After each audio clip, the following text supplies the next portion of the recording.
नमस्कार मित्रों, भगवद गीता के पाठ में आपका स्वागत है।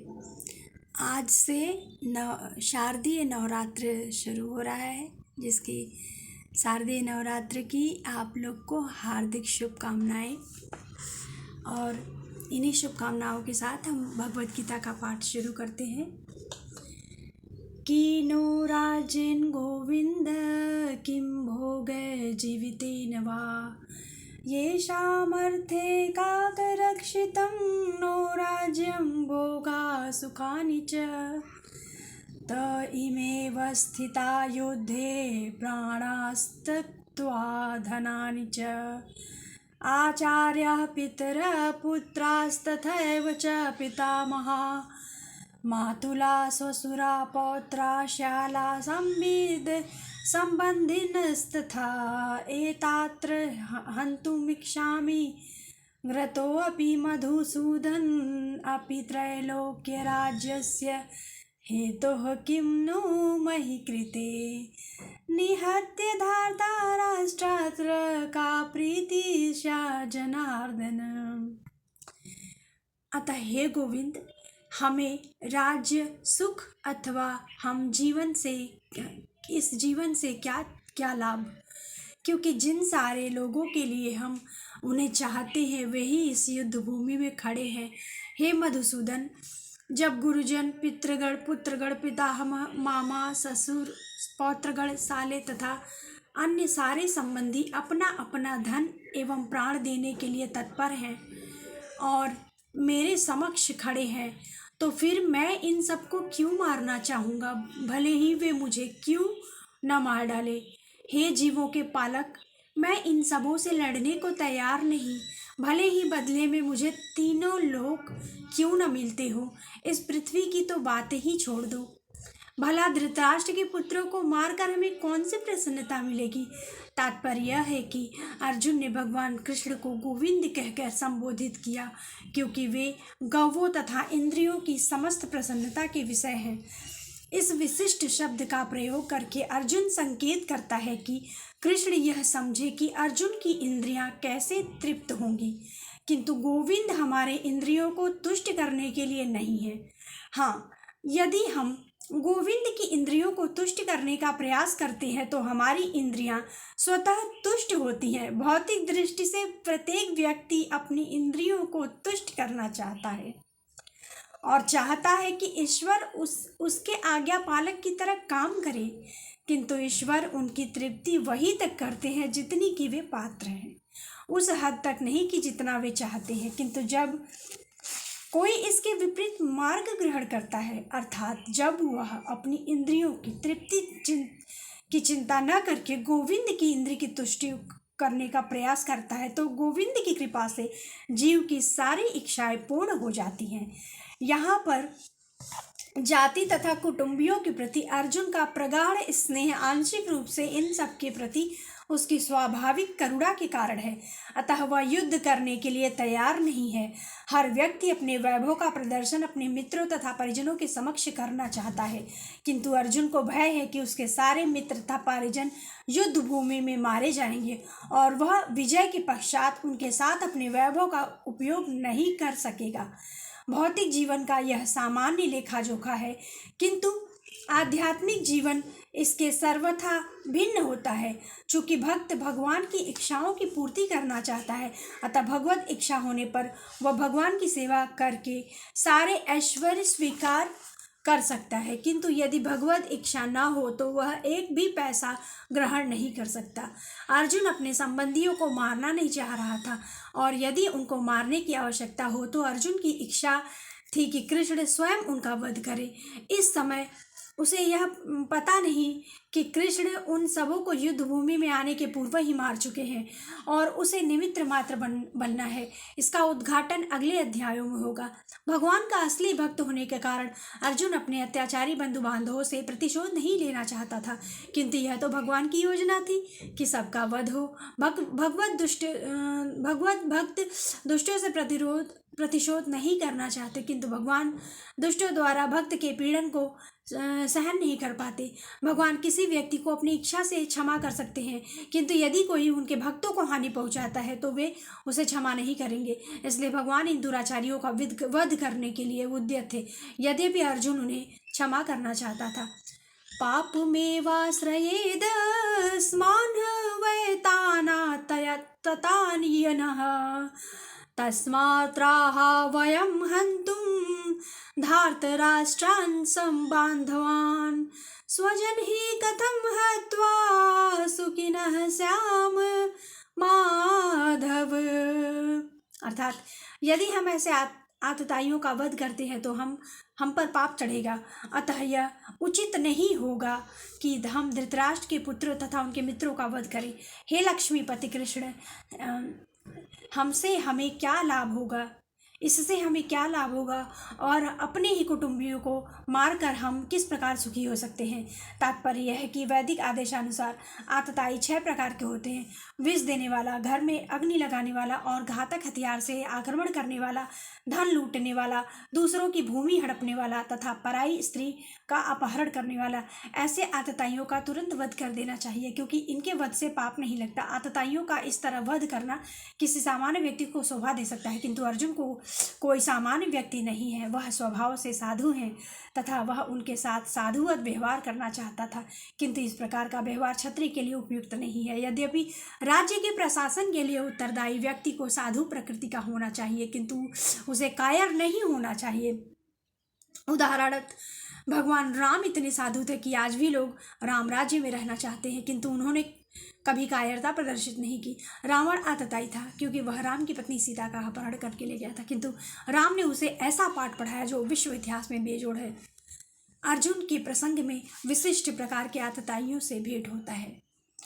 अतः हम अपने तरफ से ये विचार व्यक्त करना चाहेंगे कि आजकल तो रिश्तों में राम जैसा ही भाव रहना चाहिए। ईश्वर की कृपा होनी चाहिए कि राम जैसा सबके पति राम के जैसे हों और अपनी पत्नी को सीता की तरह माने। कितना सुंदर युग हो, फिर से राम राज्य आ जाए। यह है उसके निजी पितामह, आचार्य, मित्र, पुत्र, पौत्र इत्यादि। इसलिए अर्जुन ने विचार किया कि उनके प्रति वह सामान्य अतिथियों जैसा कटु व्यवहार न करे। इसके अतिरिक्त साधु पुरुषों को तो क्षमा करने की सलाह दी जाती है। साधु पुरुषों के लिए ऐसे आदर्श किसी राजनीतिक आपातकाल से अधिक महत्व रखते हैं। इसलिए अर्जुन ने विचार किया कि राजनीतिक कारणों से स्वजन का वध करने की अपेक्षा धर्म तथा सदाचार की दृष्टि से उन्हें क्षमा कर देना श्रेयस्कर होगा। यद्यप्येते न पश्यन्ति लोभोपहत चेतसः कुलक्षय कृतं दोषं मित्रद्रोहे च पातकम् कथं न ज्ञेयम् अस्माभिः पापादस्मात् त्रिवर्तितुं कुलक्षय कृत दोषं प्रपश्यद्वीर जनार्दन। अतः हे जनार्दन, यद्यपि लोभ से अभिभूत चित्त वाले लोग अपने परिवार को मारने या अपने मित्रों से द्रोह करने में कोई दोष नहीं देखते, किंतु हम लोग जो परिवार के विनष्ट करने में अपराध देख सकते हैं, ऐसे पाप कर्मों में क्यों प्रवृत्त हो। तात्पर्य यह है कि क्षत्रिय से आशा नहीं की जाती कि वह अपने विपक्षी दल द्वारा युद्ध करने या जुआ खेलने का आमंत्रण दिए जाने पर मना करे। ऐसी अनिवार्यता में अर्जुन लड़ने से नकार नहीं सकता, क्योंकि उसको दुर्योधन के दल से ललकारा था। इस प्रसंग में अर्जुन ने विचार किया कि हो सकता है कि दूसरा पक्ष इस ललकार के परिणामों के प्रति अनभिज्ञ हो, किंतु अर्जुन को तो दुष्परिणाम दिखाई पड़ रहे थे। अतः वह इस ललकार को स्वीकार नहीं कर सकता। यदि परिणाम अच्छा हो तो कर्तव्यस्त तो पालनीय है, किंतु यदि परिणाम विपरीत हो तो हम उसके लिए बाध्य नहीं होते। इन पक्ष विपक्ष के पर विचार करके अर्जुन ने युद्ध न करने का निश्चय किया। कुलक्षये प्रणश्यन्ति कुलधर्मा सनातनाः धर्मे नष्टे कुलं कृतस्त्रम् अधर्मो अभिव्यक्त्युम्। अतः कुल का नाश होने पर सनातन कुल परंपरा नष्ट हो जाती है और इस तरह से इस कुल भी अधर्म में प्रवृत्त हो जाता है। वर्णाश्रम व्यवस्था में धार्मिक परंपराओं के अनेक नियम हैं जिनकी सहायता से परिवार के सदस्य ठीक से उन्नति करके आध्यात्मिक मूल्यों की उपलब्धि कर सकते हैं। परिवार में जन्म से लेकर मृत्यु तक सारे संस्कारों के लिए वयोवृद्ध लोग उत्तरदायी होते हैं, किंतु इन वयोवृद्धों की मृत्यु के पश्चात संस्कार सभी पारिवारिक परंपराएं रुक जाती हैं और परिवार के जो लोग तरुण सदस्य बचे रहते हैं वे अधर्म में व्यसनों में प्रवृत्त होते हैं, मुक्ति लाभ से वंचित रह सकते हैं। अतः किसी भी कारणवश परिवार की वयोवृद्धि को वध नहीं होना चाहिए।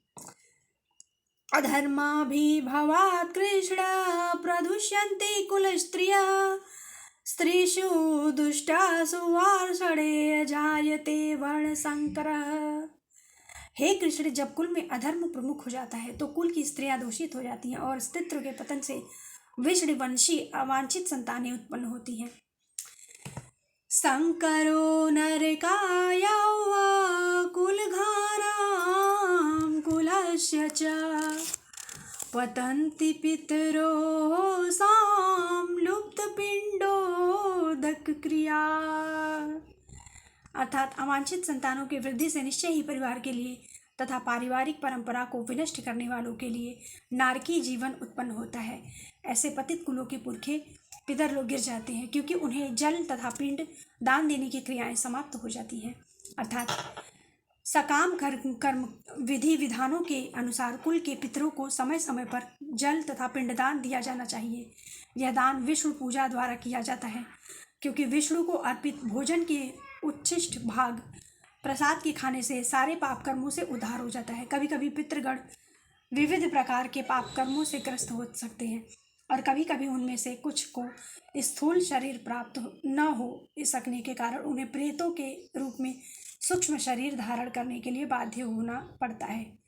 अतः जब वंशजों द्वारा पितरों को बचा प्रसाद अर्पित किया जाता है तो उनका प्रेत योनि या अन्य प्रकार के दुख में जीवन से उद्धार होता है। पितरों को इस तरह की सहायता पहुंचाना कुल परंपरा और जो लोग भक्ति का जीवन यापन नहीं करते उन्हें यह अनुष्ठान करने होते हैं। केवल भक्ति करने से मनुष्य सैकड़ों या हजारों पितरों को ऐसे संकटों से उबार सकता है, ऐसा भागवत में कहा गया है। देवर्षि भूतापति निर्णाम पितॄणां न किंकरो नाय मृडी च राजन् सर्वात्मना यः शरणं शरण्यं गतो मुकुंदं परिहत्य कर्तम्। जो पुरुष अन्य समस्त कर्तव्यों को त्याग कर मुक्ति के दाता मुकुंद के चरण कमलों की शरण ग्रहण करता है और इस पथ पर गंभीरता पूर्वक चलता है, वह देवताओं, मुनियों, सामान्य जीवों, स्वजनों, मनुष्यों या पितरों के प्रति अपने कर्तव्य या ऋण से मुक्त हो जाता है। श्री भगवान की सेवा करने से ऐसे दायित्व अपने आप पूरे हो जाते हैं। दोषैरतै कुलघानां वर्णशंकर कारक उत्सादन्ते जाति धर्मा कुल धर्माश्च शाश्वता। जो लोग कुल परंपरा को विनष्ट करते हैं और इस तरह अवांछित संतानों को जन्म देते हैं उनके दुष्कर्मों से समस्त प्रकार की सामुदायिक योजनाएं तथा पारिवारिक कल्याण कार्य विनष्ट हो जाता है। अर्थात सनातन धर्म या वर्णाश्रम धर्म द्वारा निर्धारित मानव समाज के चारों वर्णों के लिए सामुदायिक योजनाएं तथा पारिवारिक कल्याण कार्य इसलिए नियोजित हैं कि मनुष्य चरम मोक्ष को प्राप्त कर सके। उत्सन्न कुल धर्माणां मनुष्याणां जनार्दन नरके नियतं वासो भवति त्यनुश्रुश्रुम। अर्थात हे प्रजापालक कृष्ण, मैंने गुरु परंपरा से सुना है कि जो लोग कुल धर्म का विनाश करते हैं वे सदैव नरक में वास करते हैं। तात्पर्य यह है कि अर्जुन अपने तर्कों को अपने निजी अनुभव पर न आधारित करके आचार्यों से जो सुन रखा है उस पर आधारित करता है। वास्तविक ज्ञान प्राप्त करने की यही विधि है। जिस व्यक्ति ने पहले से ज्ञान प्राप्त कर रखा है, उस व्यक्ति की सहायता के बिना कोई भी वास्तविक ज्ञान तक नहीं पहुंच सकता। वर्णाश्रम धर्म की एक पद्धति के अनुसार मृत्यु के पूर्व मनुष्य को पाप कर्मों के लिए प्रायश्चित करना होता है। जो पापात्मा है उसे इस विधि का अवश्य उपयोग करना चाहिए। ऐसा किए बिना मनुष्य निश्चित रूप से नरक भेजा जाता है, जहां उसे अपने पाप कर्मों के लिए कष्टमय जीवन बिताना होगा। अतः अब हम यहीं पे आज का पाठ समाप्त करना चाहेंगे और कुछ सुविचार है कि ज़िंदगी में हमेशा सत्य बोलें और अपने मन को पवित्र रखें, मन में सदा श्री कृष्ण का वास हो, भगवत गीता का पाठ करते रहें। भगवत गीता हमारे जीवन में एक मानक है कि हमें अपने जीवन को कैसे जीना चाहिए। हमारे जीवन का एक मानक है भगवत गीता। अगर हम भगवत गीता का पाठ करते हैं तो हमारे जीवन में जो तुच्छ छोटी मोटी समस्याएं होती हैं उनका यूं ही समाधान हो जाता है। अतः कुछ ऐसा करें कि दुनिया आपको अपना आदर्श माने, आपके कर्मों को अपनाए और आपकी गुणगान करे, प्रशंसा करे। इन्हीं मंगल शुभकामनाओं के साथ आज का पाठ यहीं पे समाप्त करते हैं। यदि आप लोग को मेरा पाठ करना अच्छा लगे तो इसे लाइक करें, शेयर करें, सब्सक्राइब करें और बढ़ाएं। नमस्कार।